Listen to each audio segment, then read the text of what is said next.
मैं सर्वेंद्र विक्रम शिक्षा के क्षेत्र में लंबे समय तक काम करने के अनुभव में से कुछ बताता हूँ।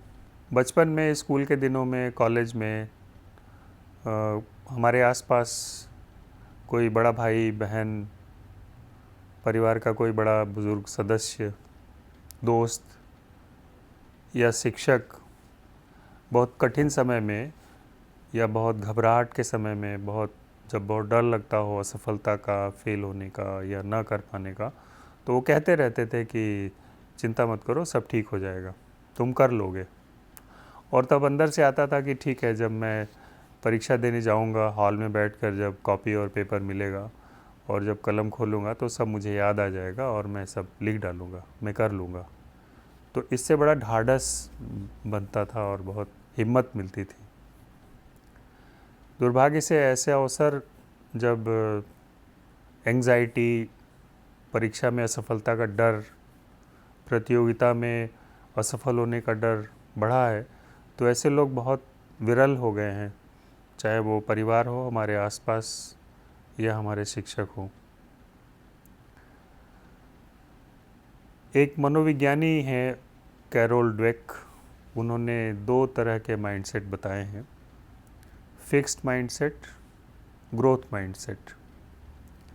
फिक्स्ड माइंडसेट के बच्चे बहुत ज़हीन, बहुत तेज़, बहुत इंटेलिजेंट दिखते हैं, लेकिन उनकी एक समस्या होती है कि वो बहुत प्रयास नहीं करते, उनमें बहुत जुझारूपन नहीं होता, बहुत जल्दी वो प्रयास छोड़ देते हैं और कहते हैं कि ये मुझसे नहीं होगा। और ये एक फिक्स्ड माइंडसेट होता है कि नहीं, मुझे गणित नहीं आती, या मुझे ये विषय नहीं आता, या मैं इसमें बहुत कमज़ोर हूँ। जो दूसरी तरह के बच्चे हैं या लोग हैं, ग्रोथ माइंडसेट, उनमें एक ख़ास बात ये होगी कि वो बहुत जुझारू होते हैं, वो लगे रहेंगे। अगर वो एक बार में नहीं होगा तो 2 बार करेंगे, 3 बार, 4 बार, जब तक वो हो नहीं जाएगा तब तक लगे रहेंगे।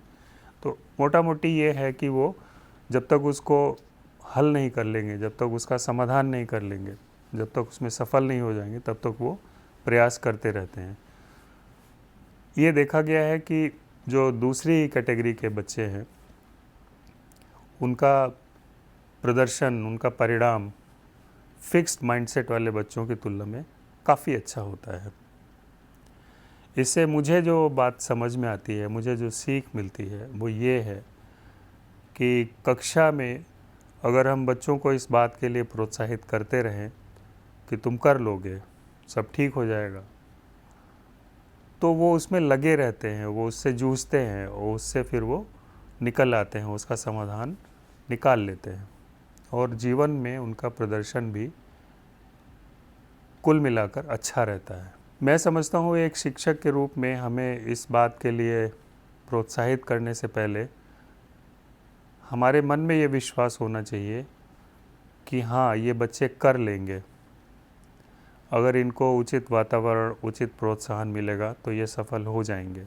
और इस विश्वास के साथ अगर हम उन्हें प्रोत्साहित करते रहते हैं तो वो बच्चे सफल हो जाते हैं। मैं इस बात को सिर्फ अपनी कक्षा के बच्चों पर ही लागू करने के लिए नहीं कहूँगा, अपने परिवार के बच्चों पर भी, अपने पर भी लागू करने के लिए आपसे आग्रह करूँगा। कैरोल ड्वेक का एक बहुत आकर्षक निष्कर्ष है कि ग्रोथ माइंडसेट से, अपने आप के ग्रोथ माइंडसेट से और बच्चों को प्रशंसा से आप प्रोत्साहित कर सकते हैं। मैं ये नहीं कहूँगा कि आप झूठी प्रशंसा करें, क्योंकि बच्चों को पता होता है, उन्हें पता चल जाता है कि कब उनकी झूठी प्रशंसा हो रही है।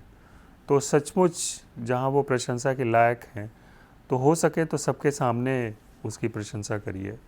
हो सकता है वो किसी विषय में कमज़ोर हो, लेकिन हो सकता है वो बहुत अच्छे चित्र बना सकते हों, उनकी संगीत में बहुत अच्छी रुचि हो, वो खेल में बहुत अच्छा प्रदर्शन करते हों। तो जो उनमें योग्यता है, आप उसकी प्रशंसा करके आप उनके व्यक्तित्व को उभार, उनमें जो कुछ भी अच्छा है, प्रशंसा के योग्य है, उसकी प्रशंसा की जानी चाहिए। अक्सर ये बात कही जाती है कि अगर कोई सीखना नहीं चाहता है तो हम उसे सिखा नहीं सकते हैं, लेकिन ये भी बात उतनी ही सही है कि बच्चे उसी से सीखना पसंद करते हैं जिसको वो पसंद करते हैं।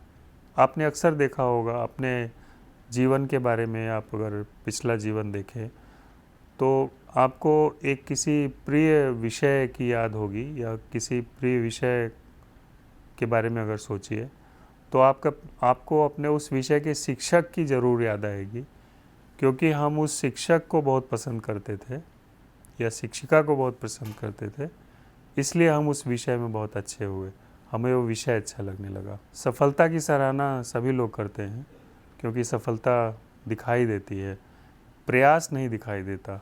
आपसे मैं ये आग्रह करूँगा माता पिता के रूप में भी, अभिभावक के रूप में भी, और आग्रह सभी शिक्षकों से भी है कि आप प्रयास की सराहना करें। जो प्रयत्न है, जो जुझारूपन है, उसकी सराहना करें। सफलता अपने आप मिल जाती है।